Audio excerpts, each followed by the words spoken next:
I'm Hot is not my first single. The record that actually woke everybody up to me started about 2005. So when I met Kenneth Clark. I had a record out called Let's Slide. I never used to tell people that I was an artist. I've been doing music since birth, it seemed like, you know. But I always used to tell people I write. Writers and producers would make more money. You know what I mean? So the Slide record, it was funny because TJ called drum majors, thinking it was one of the drum majors artists' songs, and when he found out it was my record, it kind of just took off from there. The Cupid Shuffle Dance actually came from my record, because we performed it at TJ DJs back then, and it just went out. But being an R&B artist, of course, it takes millions of dollars to break an R&B artist. So what I did, I went to the streets. I grind my music like a rap artist. It's your girl Tarvoria.com and holding down line right here. Bricksquad Monopoly, Mizay Entertainment, Feel Good Music, and we InTheMixxer.com. Yeah, and I am Tarvoria.com. Peace. We're back in InTheMixxer.com, Angel of Underground Show, on the Blaze at www.radio.net. We have Tarvoria here. What's up? .com. If y'all heard it, if y'all haven't heard it, it's gonna be in the video. Check InTheMixxer.com, InTheMixxer.com. InTheMixxer.com. That's some good stuff. DJ Mano stars in the background. He's Shorty. He's here. Got some extra people in here, but we had a lot of fun today. We were here at studios doing a meet and greet because you really wanted to let everybody know that you're here doing your thing. But first thing I want you to let everybody know where you came from first, like, from the beginning. How did it all start? Well, how did it all start? You know, I like came out on Mother's Word. And when I got a little older, I started going to church. And I sung in the church choir. And my phone is ringing. Oh, I thought that, you know what? I was about to go off on Mano Star here. Do it. Oh, hold on, y'all. Let's see if I won. Whatever. This is her. Let's go. What's up, Grind Heavy? I'm good. Can I call you back? I'm in the middle of an interview with InTheMixxer.com. 2 X's. 2 X's. I'm gonna call you right back, okay, sweetie? Grind Heavy, I got you. I thought that was the award show that she's supposed to be at, but she can't hang out with us instead.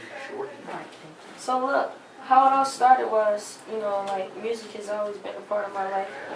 And really the truth of how it really started, I was in elementary school. And Betty Wright came to my elementary school and she sung in my cafeteria. And for real. And I went to Richmond Elementary in Miami, Florida. And I was already like in the chorus and stuff, you know what I mean? And when I saw her on stage and I saw how her music touched us as kids, I wanted to do that too. So that's where I started. That's where it all originated from. That's where I decided that I wanted to just sing. Besides just sing. But you're more than just a singer anyway. You do singing, production. I write. I have a full-fledged production team. J-Ball on the beat, DB Beats, Mario, Super Mario, and together we are Feel Good Music. Okay. What also know that are you signed? You're signed to Bricksquad? Mizay Entertainment. Bricksquad Monopoly is a label. The hardest part, I guess, would be just facing the adversity because the work is nothing. I'm addicted to that. You know what I mean? And everything else is a go. It's fun, but even it's so much I want to say because I can't sum it all up. You know what I mean? It's just facing those adversities and trying to overcome what they want me to be. You know what I mean? Versus who I am. You know what I'm saying? Yeah. Do you feel like, as a female, because I know like myself and E Shorty always like get the question like, for men to take us seriously, like not as a male bashing thing or anything like that, but like you feel like before they even take you seriously about your music or anything professionally, Do you feel like you have to overcome that initial like, oh, she's a female thing? Just like I know for me. Go ahead. I know for me it's a lot of men when I approach them like, you know, it's InTheMixxer, InTheMixxer.com, Angel Underground Show, Blaze, blah blah blah blah. All they see is a female, you know what I mean? But it takes like you have to like step back and say, okay, look, I'm not trying to talk to you on that level or whatever. Just hear me out about my business. Do you feel like that's all? Do you always have to go through that, or you feel like it's easier for you now that people know your name?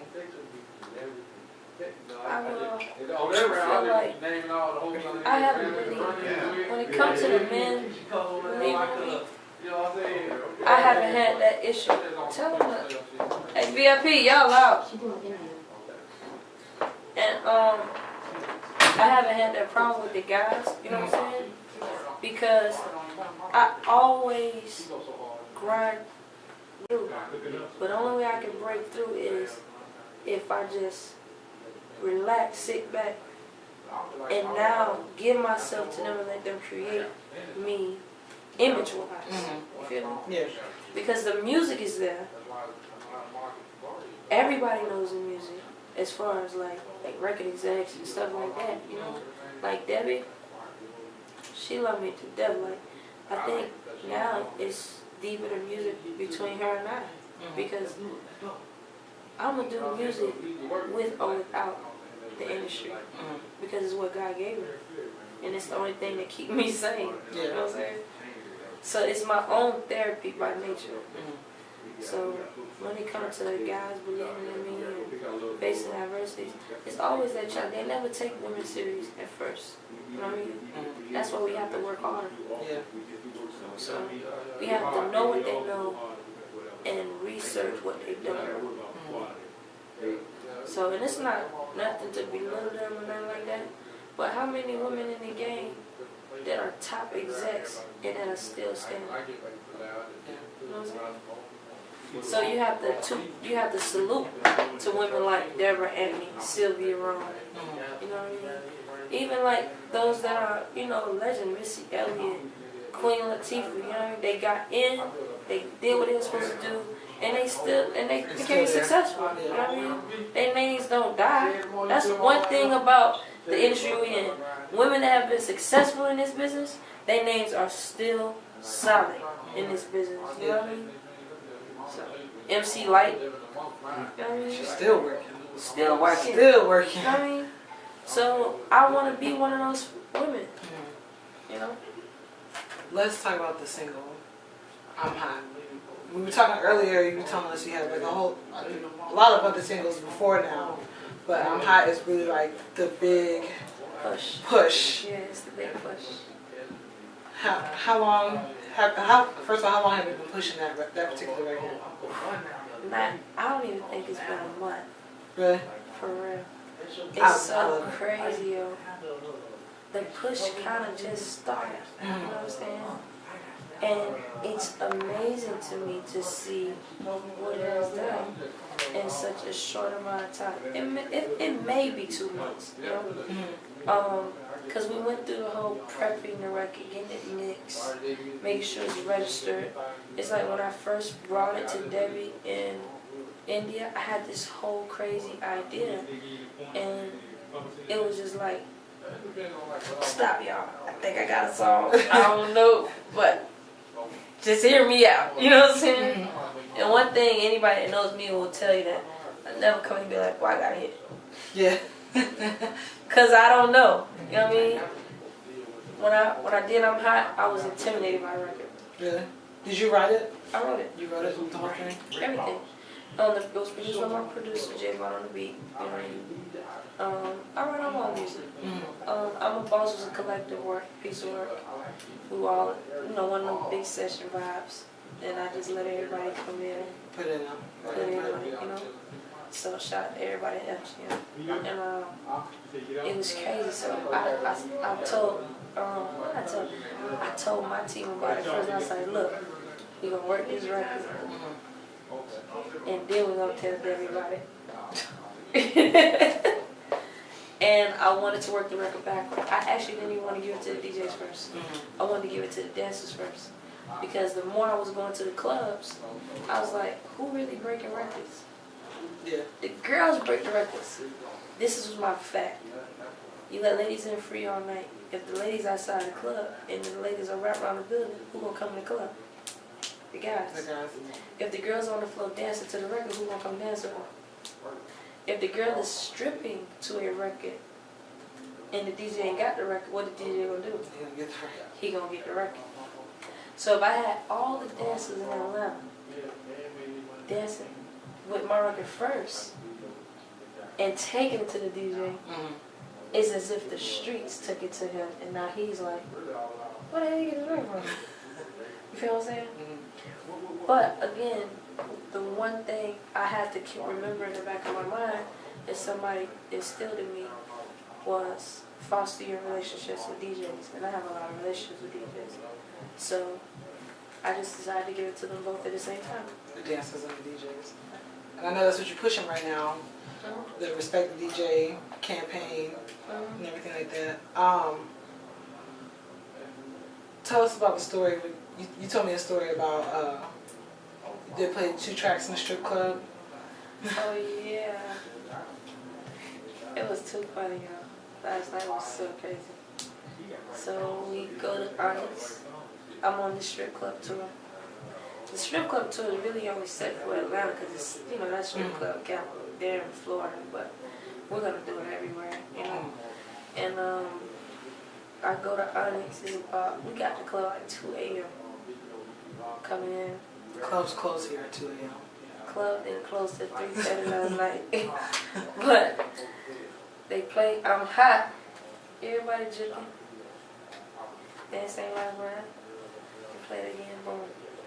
So the promoter, she's a female. Actually, she's a woman that's running the strip clubs in Atlanta. Cece, Deja Zone.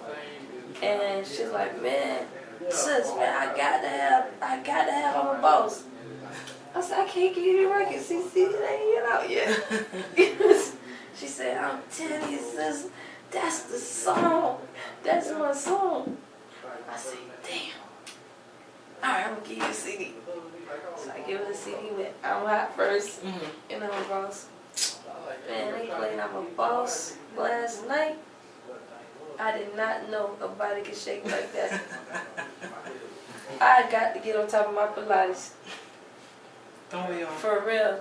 The girls was like this when it first came on. They was like, okay. Yeah, that's Jimmy. He played it again. It was like, that was going in. The girls started doing pull-ups on the pole from the room. I said, what the hell is going on? I didn't know what to think, yo. I was like, now that's hot. Yeah. So I'm praying, you know, maybe I'm not. I sing. Don't get it twisted now. I sing. But I believe in giving the people what they want to hear. And if you got an undeniable, you just got an undeniable. And some records are just meant to be just that. You know what I mean? You know, some records are door openers, but some records are made to take you to the next level. And then I'll be able to give you my soul, you know, my music, what I do. You know? So I'm not for it. And let me be the first to say, yeah. Tarvoria.com. You ready? This is an emergency. How many chicks you know with pen and paper don't need a nigga for shit? Bitches hating on them like they riding and taking the dick. We flexing, stunting, ballin', yeah, we taking over the club. Looking like a supermodel, popping bottles, throwing it up. Stunning like these niggas do, ball like these niggas do. If you getting money, then go harder than these niggas do. I can make it rain in the middle of a desert storm. I can make it rain like a motherfucker thunder. Make it rain on them, now make it rain on them. If you a female stunner, make it rain on them. So make it rain on them, yeah, make it rain on them. If you getting money, shout it, make it rain on them. See, I'm hot, hot, you're not. See, I'm